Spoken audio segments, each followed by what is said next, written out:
Hi guys, happy Wednesday. I know it's been a long time. I've moved to northern New Brunswick and it's just been a little bit of a challenge. We've had a lot of things happen in our lives and so things have been a little bit crazy. But I did want to come on here today and make a little video because I've had a lot of people asking me what they can replace their supplement, the questionable supplement with. And so that's what I want to talk today about. What is that supplement and how can we replace it in the diet? It's actually pretty simple. First, I want to talk about, you may think, okay, she's all over the map today, but honestly, I'm going to talk about a few different things and then I'm going to bring it all together for you at the end, okay? So the first thing I want to talk about is essential versus non-essential amino acids. Horses, like dogs, require 10 essential amino acids and humans require 9. So what's the difference? So essential amino acids are amino acids that need to be provided to our bodies through our diet, where non-essential, the body can actually build those through the food that we eat, okay? So hopefully that sort of makes sense. The essential ones are ones we have to take in, and the non-essential ones are ones that the body can make itself. So protein is mostly digested in the stomach and started in the stomach rather, and then it's continued in the small intestine through enzymatic digestion. So digestive juices like pepsin break down peptide bonds and then enters pancreatic protease, which continues this process. So to Fisher Price this for time constraints, it basically just means that protein molecules enter the body and then these enzymes cleave them into smaller bits or smaller molecules. And that's because it makes it easier for the body to absorb them.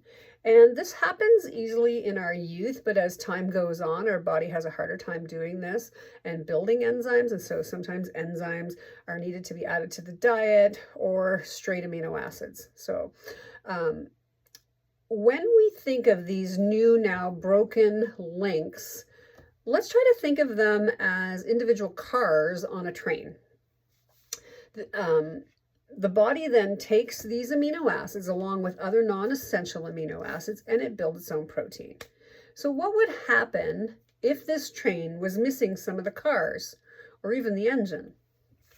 There are 3 amino acids in the equine diet that are called limiting amino acids. And let's try to think of these as 3 missing cars on a train.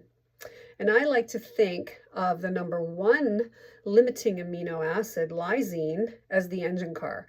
So if you don't have enough lysine in your horse's diet, you're not going anywhere. You're not building any protein at all. And I see this a lot, especially with horses that might be just on a hay or a forage diet, just don't have that protein to build enough top line, to build enough muscle. Number 2, I like to call the sleeper car. So we'll call this the second limiting amino acid, and that is threonine. So that's the sleeper car. So if you don't have a sleeper car, there's no place to pee and there's no place to sleep. So it doesn't make for a very happy train ride. And then number 3, methionine, that I like to think of as the bar car. That's the party car. So I don't think I need to explain why you need a bar car, but if you're going on a long journey, it certainly helps. So those 3 amino acids are called limiting amino acids because if you don't have enough of those, you cannot build muscle tissue in your horse. No matter what kind of exercises you do, it doesn't matter. You have to have the tools to build the building, and you have to have the bricks to build the building. So pretty much, like I said, pretty much everything in the equine body has some sort of building blocks of protein. So if you think about it, muscles, tendons, ligaments, skin, hair, hooves, everything. They all need amino acid protein molecules, okay? So that's protein in a nutshell. So that's the amino part. The second part of that word is trace, and that refers to trace minerals or trace elements, trace minerals. So trace minerals are important minerals in the horse's diet, and some of the main ones are zinc, copper, selenium, manganese, cobalt, and iodine. And depending on where you live, some of these components are missing in the forage or in the hay or in the pasture that your horse is eating. Now, let's skip ahead. Again, we're going to talk about something completely different.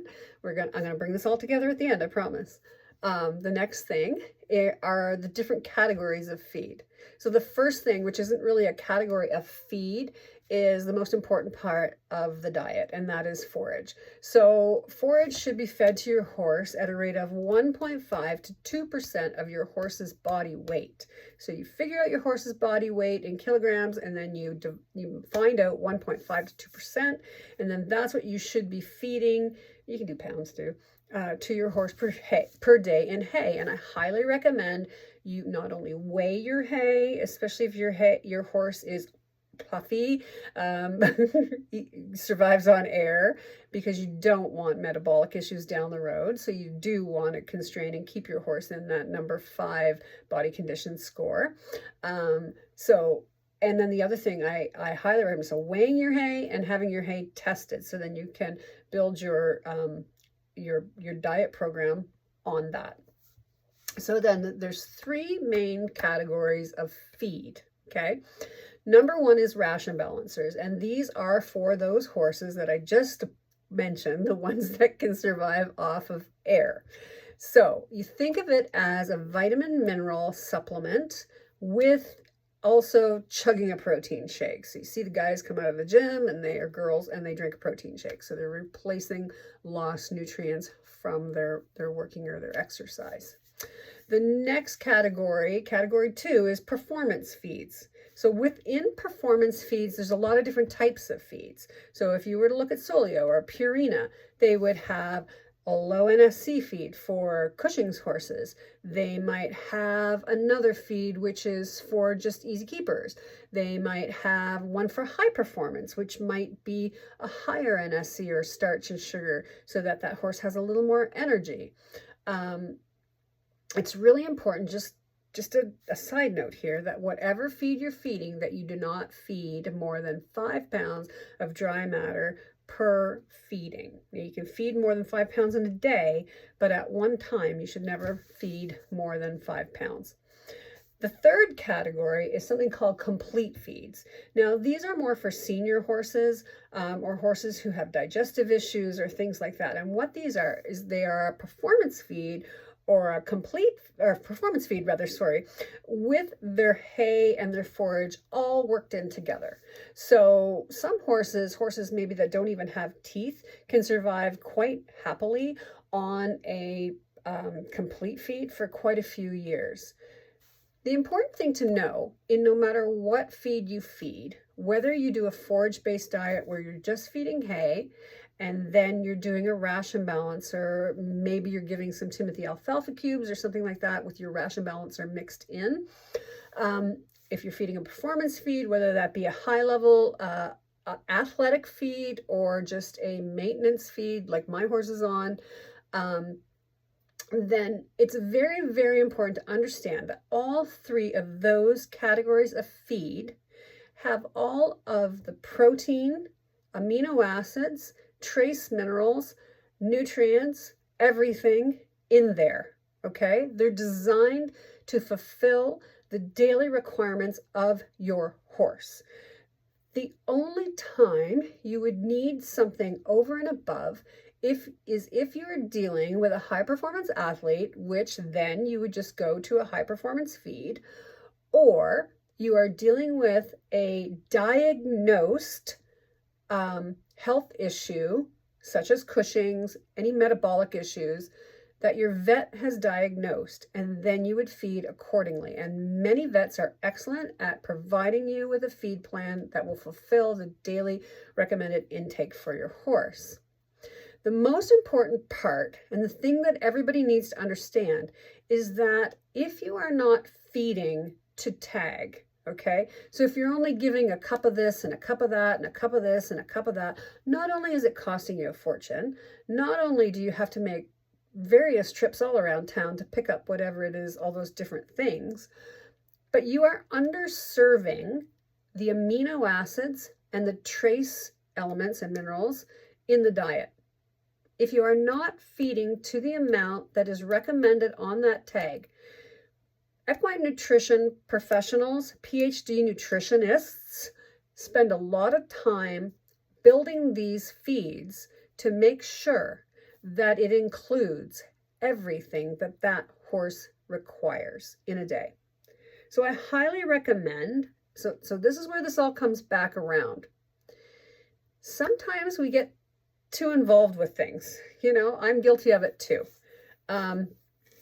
Sometimes we just need to keep it simple. And my dad used to say that all the time, the KISS method. Keep it simple, Sunita.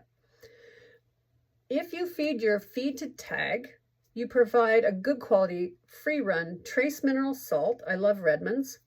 If you provide a good quality probiotic that reaches the hindgut, I recommend Biotic 8 because it also has omega alpha biotic 8, because it also has a whole lot of other beneficial digestive things, including enzymes that we talked about in there, and it does reach the hindgut.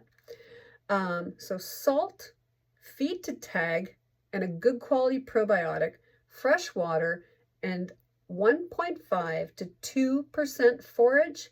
Guess what? You really don't need that supplement. You really don't need it. It's simple. Keep it simple. Anyway, I hope that really helps you. I hope it doesn't sound like I'm condemning or beating on you or anything like that. That's not my intention. My intention, honestly, is to educate. A lot of people know I'm retired. I do this because I love horses. I have had a lot going on in my life lately, so I have been a little bit behind in getting to people and things like that, but things are starting to get into a routine and a pattern, and we're moving slowly forward. So aside from nutrition, like I said, I have a horse, I have a dog, I ride every day. I also take care of my father-in-law, and I make horsehair bracelets and bespoke jewelry out of horsehair and things like that. So I have a lot of things going on. I have orders coming in for that, and I have equine nutrition happening too. So if I forget about you, or if you messaged me and I haven't gotten back to you, just pound the drum. I won't be insulted. Hit me up again. So yeah, things are getting into a schedule now that fall is here, and I promise you guys I will get better at things. It's been a summer from heck. But anyway, okay. Blessings to all of you. Please be good to each other. Be kind on social media. Don't be an idiot. I'm not your mother. I don't need to tell you what to do, but there's a lot of stuff going on, and just remember that everybody is doing their best. Everybody is doing their best. Speaking of their best, thoughts and prayers to the people in Florida. Holy doodle. I've got some friends there, and I'll be checking on them to make sure everything's okay. But wow, that's just incredible. Take care. All the best. Peace, love, and ponies. Bye for now.